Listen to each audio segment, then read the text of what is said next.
তো আবারও একটা নতুন রেসিপি নিয়ে চলে এসেছি। শীতকালের নতুন আলু আর ফুলকপি দিয়ে কাতলা মাছের ঝোলের রেসিপি। তো আসুন রান্নাটা শুরু করছি, সঙ্গে থাকুন, ভিডিওটি কেউ স্কিপ করে যাবেন না। তো এখানে আমি 6 পিস মাছ নিয়ে নিয়েছি, কাতলা মাছের পেটি, সবগুলোই পেটি নিয়ে নিয়েছি।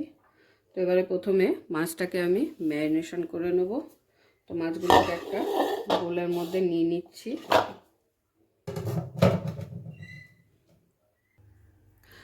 তো মাছটা ম্যারিনেশন করব। মাছটা ম্যারিনেশনের জন্য দিয়ে দিচ্ছি পরিমাণ মতো নুন,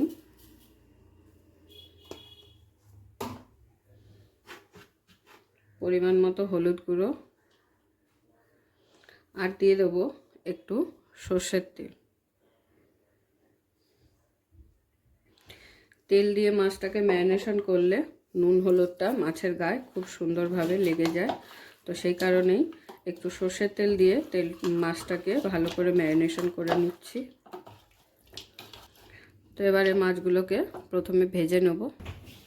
তো মাছগুলো ভাজার জন্য আমি এখানে একটি কড়াই বসিয়ে দিয়েছি। কড়াইতে দিয়ে দেবো সর্ষের তেল।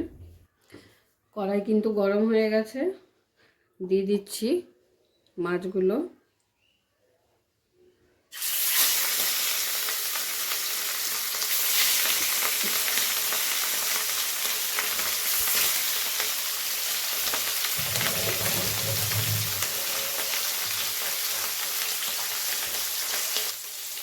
তো মাছের এই পিঠটা ভেজে নেওয়া হয়ে গেছে। মাছগুলোকে আমি উল্টে দেবো।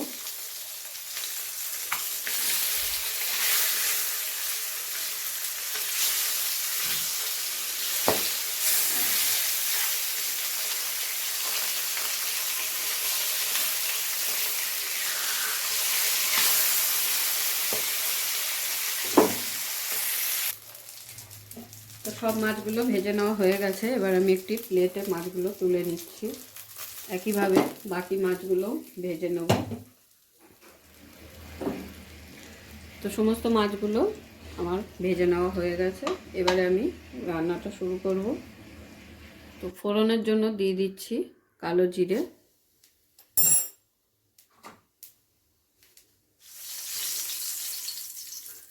ফোড়নটাকে একটু নেড়ে চেড়ে নিয়ে আলুগুলোকে ভেজে নেব।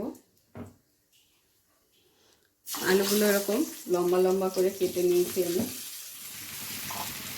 দিয়ে দিচ্ছি আলু ভেজে নেওয়ার সময় সামান্য পরিমাণে নুন।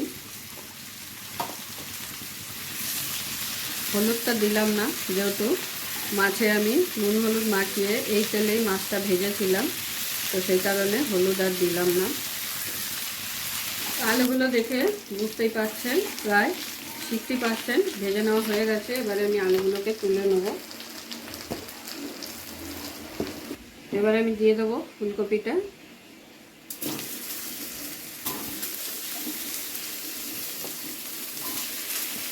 ফুলকপিটা কিন্তু একটু নুন জলে ভিজিয়ে রাখলে খুব ভালো হয়।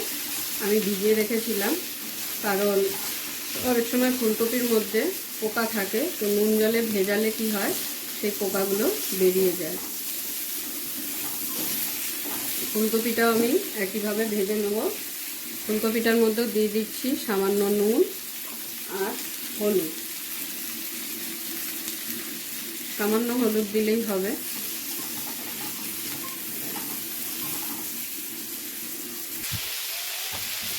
তো একইভাবে ফুলকপিগুলো ভেজে নেওয়া হয়ে গেছে। এবার আমি ফুলকপিটাও তুলে নিচ্ছি।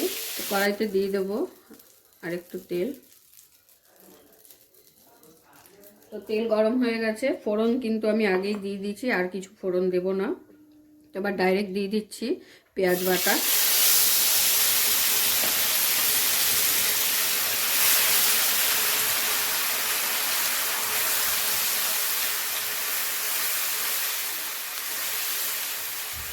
তো পেঁয়াজটাকে ভালো করে একটু ভেজে নেব, যাতে পেঁয়াজের কাঁচা গন্ধটা চলে যায়।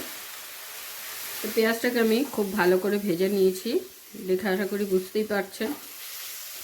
এবারে দিয়ে দেবো কাঁচা লঙ্কা বাটা, আদা বাটা,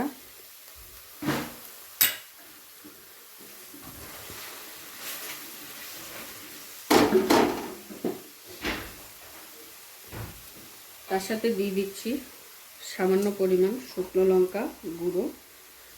তো শুকনো লঙ্কাটা আপনারা চাইলে আদা আর কাঁচা লঙ্কার সাথে বেটে নিতে পারেন, আমি এখানে গুঁড়ো ব্যবহার করলাম। দিয়ে দিচ্ছি জিরে গুঁড়ো,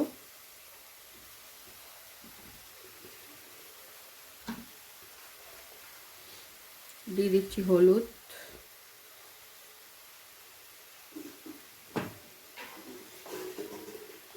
কালারটাকে একটু ভালো করার জন্য দিয়ে দিচ্ছি কাশ্মীরি লঙ্কা গুঁড়ো।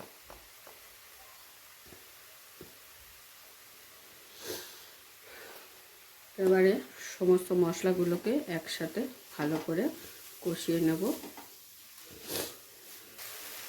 তো মশলার গা দিয়ে যতক্ষণ না এরকম তেল ছাড়বে ততক্ষণ কিন্তু কষিয়ে নিতে হবে।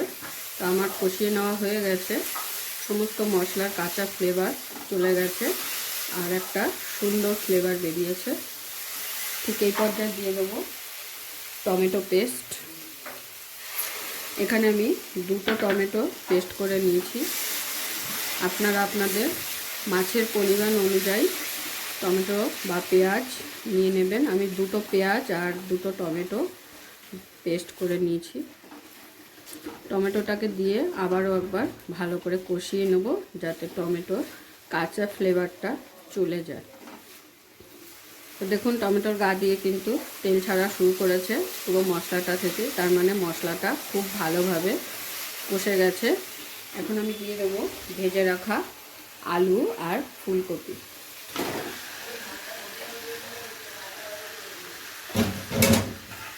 আলু ফুলকপিটাকে দিয়ে মশলার সঙ্গে খুব ভালোভাবে মিশিয়ে নেব। আলু ফুলকপির সাথে কিছুক্ষণ ভেজে নেওয়ার পরে দিয়ে দেব সামান্য জল।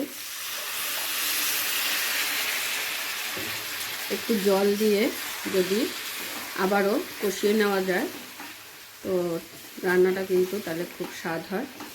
যে কোনো রান্না একটু মশলা কষিয়ে নেওয়ার পরে আবার একটু স্লাইড জল দিয়ে যদি ভালো করে কষিয়ে নেওয়া হয় তো দেখুন কষাতে কষাতে পুরো জল কিন্তু টেনে গেছে আর খুব সুন্দর ফ্লেভারও বেরিয়েছে। দেখে বুঝতেই পারছেন জল কিন্তু পুরো টেনে গেছে আমি যে জলটুকু দিলাম। তো এবারে ফাইনালি ঝোলের জন্য জল দিয়ে দেবো।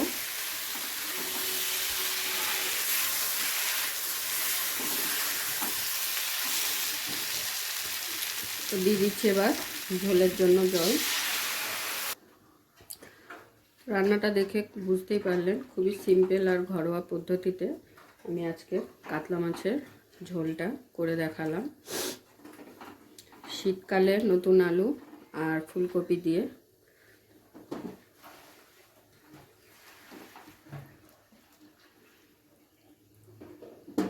তো এবারে ফুটে উঠলে আমি মাছগুলো দিয়ে দেবো। ঝোলটা ফুটে উঠেছে, দিয়ে দেবো কটা কড়াইশুঁটি।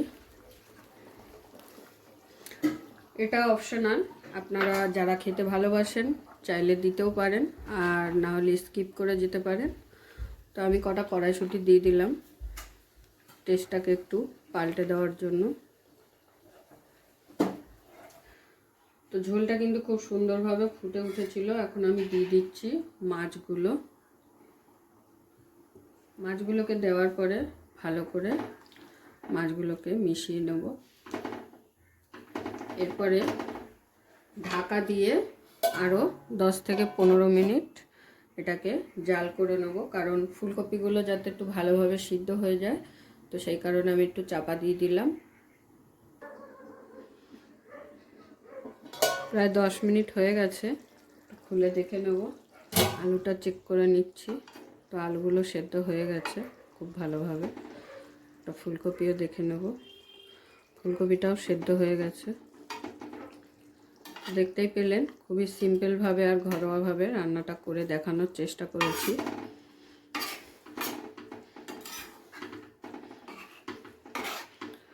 তো শীতকালের এই কড়াইশুঁটি ফুলকপি আর নতুন আলু দিয়ে কাতলা মাছের ঝোলের রেসিপি আপনাদের কেমন লাগলো অবশ্যই সকলে কমেন্ট করে জানাবেন। আপনাদের কমেন্টের অপেক্ষায় থাকব। তো ফাইনালি আমি মাছটাকে ফিনিশ করব কয়েকটা কাঁচা লঙ্কা চেরা দিয়ে আর কিছুটা কোচানো ধনেপাতা। শীত যাওয়ার আগে এইভাবে একবার অবশ্যই রান্নাটা করে খেয়ে দেখবেন, খুবই অসাধারণ লাগবে। এর স্বাদ সারা বছর জিভে লেগে থাকবে। তো অবশ্যই সকলে ট্রাই করবেন এইভাবে কাতলা মাছের রেসিপিটা, আলু ফুলকপি আর কড়াইশুঁটি দিয়ে। আলুটা কিন্তু নতুন আলু নিয়েছি। তো ফাইনালি আমার মাছের ঝোল একদম রেডি। গরম গরম সার্ভ করে নেব। ফুলকপি কিন্তু একদম গলে গেছে, দেখে বুঝতেই পারছেন। পুরো ভিডিওটা দেখার জন্য সকলকে অসংখ্য ধন্যবাদ। এরকম আরও নিত্য নতুন ভিডিও দেখার জন্য চ্যানেলটি অবশ্যই সাবস্ক্রাইব করে নেবেন আর পাশে থাকা বেল আইকনটি প্রেস করে নেবেন নতুন রেসিপির আপডেট পাওয়ার জন্য। তো সবাই ভালো থাকবেন, সুস্থ থাকবেন। আবারও দেখা হচ্ছে আপনাদের সাথে নতুন একটি রেসিপি নিয়ে।